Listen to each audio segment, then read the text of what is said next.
Well, this is so exciting because we did something that a lot of people said couldn't be done. And we saved maybe millions of lives on this one-piece deal itself. And I'll tell you what makes me so happy is the two countries we're dealing with. And the third that helped so much, I appreciate so much. Maybe it couldn't have been done without you, but they really like each other. Anutin, well as His Majesty the King of Thailand and the entire nation.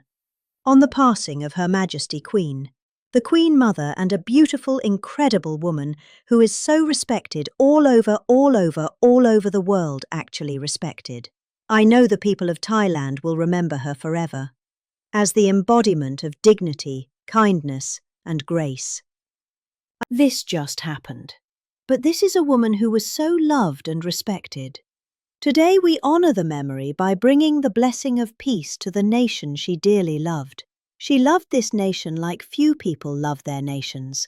This is a momentous day for all of the people of Southeast Asia, as we sign a historic agreement to end the military conflict between Cambodia and Thailand. And we're so honored to be involved in that.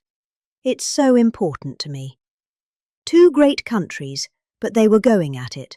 I want to congratulate the two courageous leaders, and that's what they are. They were courageous who are taking this monumental step. Prime Minister Hun Manet and Prime Minister Anutin. I also want to thank Prime Minister Anwar of Malaysia. I called him right at the beginning and I said, you have two countries that are fighting right next to you. We need a third place. We need a sort of a neutral place, right? And he was there, and I said to him, if we get this solved, I'm coming to your country. And I told the truth, didn't I? A lot of times they say that, and that's the last you ever see. But I felt I had an obligation to come because you were so great, and the two men alongside of you are so great. Historic figures now, really historic figures. So I felt it was an obligation I had. I told it to you. That was about a year ago, and all of this has taken place. It's been so beautiful to see. It had started, and there was a lot of killing. And then when we got it stopped very quickly in this case, some we did in 32 years. Took 32 years to get them stopped. They were fighting for a long time. This was very nasty, but it was stopped very quickly before it started. And the two leaders have great respect for each other. But the Prime Minister played a very important role in helping convene the two sides for discussions here in Kuala Lumpur. Earlier this year, an armed clash broke out along the border of these two countries. Really, ancient countries by most standards.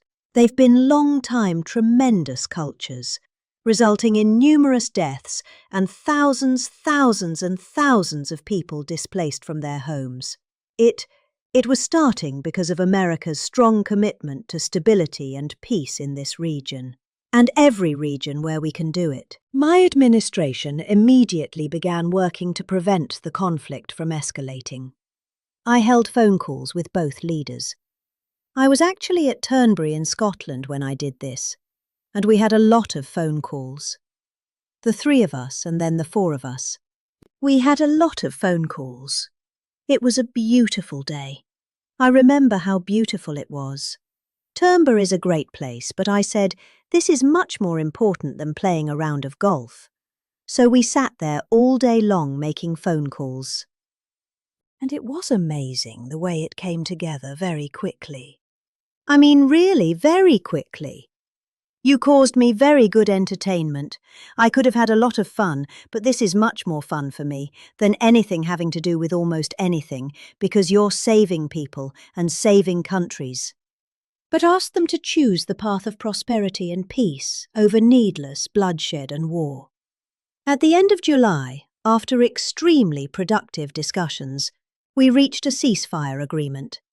And now these gentlemen, and they really are gentlemen, high-quality people, both went to college in the United States. And now these gentlemen are about to sign what we're calling the Kuala Lumpur Peace Accords. Good name. Both countries are agreeing to cease all hostilities and work to build good neighbourly relationships which have already started. 18. Cambodian prisoners of war will be released. And under this agreement, observers from ASEAN countries, including Malaysia, will be deployed to make sure that the peace prevails and endures. I have no doubt that it will. We have another situation like that right now in the Middle East. And, Gaza. You might have read a little bit about Gaza. And that's another one we're very proud of. But we have a lot of people watching that. A lot of people, I think, this is a much different kind of a thing, that two countries are getting along really well. Today, alongside this peace treaty, we also are signing a major trade deal with Cambodia and a very important critical minerals agreement with Thailand. The United States will have a robust commerce and cooperation transactions, lots of them, with both nations, as long as they live in peace. And I really feel that when we make deals and we see two countries that we do a lot of business with, we do a lot of business with both of them. We have to use that business to make sure they don't get into wars. But this is going to be a very long peace. So as you know, this is one of 8 wars that my administration has ended in just 8 months. We're averaging 1 a month. There is only 1 left. Although I heard that Pakistan and Afghanistan have started up. But I'll get that solved very quickly. I know them both, and the Pakistan, the Field Marshal and the Prime Minister are great people. And I have no doubt we're going to get that done quickly. That one started up a few days ago, and I just feel it's something I can do. I do it nicely. I don't need to do it, I guess. But if I can take time and save millions of lives, that's really a great thing. I can't think of anything better to do. But the 8 wars that my administration has ended in just 8 months, there's never been anything like that. Never. They never will be either. I can't think of any president that ever solved one war. I don't think they start wars. They don't solve them. So nothing like this has been done in history. And it's an honor to be involved. On behalf of the United States, I'm proud to help settle this conflict and really develop good friendships, including people that work with each team.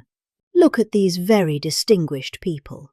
Except for my people, that my people are much less distinguished, but they're very good.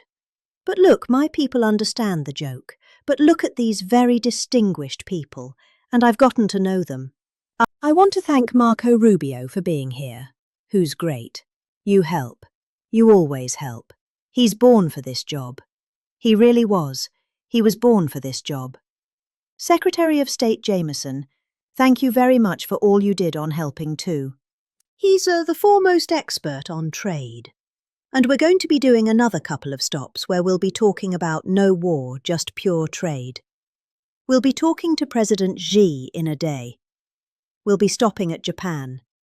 We'll be stopping at South Korea, and we'll be doing some other things, but they're more related to trade. But on behalf of the United States, I'm proud to help settle this conflict and forge a future for the region, where proud independent nations can prosper and thrive.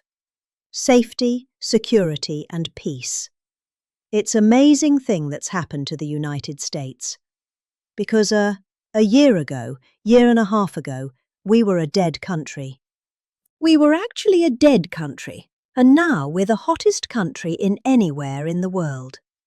And when I called you, we were in the process of becoming hot. It's actually quite a while right now, but we were sort of on our way, and we had won the election big and a massive amount, and so I was respected when I called you. And it was a little bit easier. I think it's easier when you respect somebody than if you don't respect somebody. If you don't respect somebody, it never happens. But I won't forget that day, because it was one of the first wars that I got involved in. And I love doing it. It's like, I shouldn't say it's a hobby because it's so much more serious than a hobby. But it's something that I'm good at, and it's something I love to do. The United Nations should be doing this, but they don't do it. You know, they don't do it. They turned off my teleprompter when I made a speech. I had to make a speech without a teleprompter. They're good at that. The escalator wasn't working too well. It came to a complete halt. But, the United Nations has such great potential. I wish they could do it. They didn't get involved with us at all. We just did the deal and reported the deal, and everybody was sort of amazed that we got it done so quickly and so nicely. But now I'd like to ask Prime Minister Anwar to say a few words. And then we'll hear from Prime Minister Hun Manet and Prime Minister Anutin. And these are, I just have to say it for a last time, these are incredible men. The way they came together, the way they worked so hard, and we worked long hours. It was not long days because the days were few in number, but the hours were very long and very intense. There was a lot of intensity going on because there was a lot of shooting happening while we were talking. That brings it to a new level. And the three men sitting there should really be credited with having done just an incredible job for humanity. Thank you all very much. It's an honor to have worked with you. Appreciate it.